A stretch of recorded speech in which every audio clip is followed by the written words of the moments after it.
7 মার্চকে মুছে ফেললে মুছে যাবে 26শে মার্চ, 7 মার্চকে মুছে ফেললে মুছে যাবে 70-এর নির্বাচন, 66-র গণঅভ্যুত্থান, 54-র আন্দোলন, 52-র আন্দোলন। তাহলে সবকিছুই মুছে ফেলে, তাহলে আপনারা রাজাকার আলবদর সবকিছুকে ঢুকান, সবকিছু নিয়েই বাংলাদেশ তৈরি করেন। তাহলে কি দরকার এই বাংলাদেশের?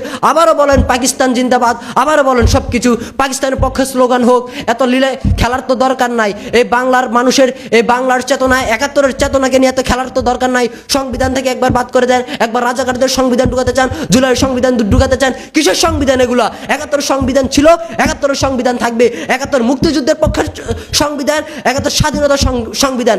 এইসব সংবিধানকে বাদ দিয়ে আপনারা পাকিস্তানের সংবিধানকে বাংলাদেশে ঢুকিয়ে কি বুঝাতে চাচ্ছেন? বাংলাদেশকে আবারও পাকিস্তানে রূপান্তর করবেন, এটাই তো? কিন্তু আমরা এটা হতে দেব না। আমরা যারা আছি, 71-এর প্রজন্ম যারা আছি, 71-এর চেতনাকে যারা ধারণ করি, আমরা কখনোই এটাকে হতে দেব না। আমাদের কণ্ঠস্বর, আমাদের পূর্বপুরুষদের কণ্ঠস্বর পাকিস্তানের বিরুদ্ধে ছিল স্পষ্ট, আমাদের কণ্ঠস্বর আপনাদের বিরুদ্ধে থাকবে স্পষ্ট। আমাদের কণ্ঠস্বরকে নিয়ে কখনোই দাবানো সম্ভব না।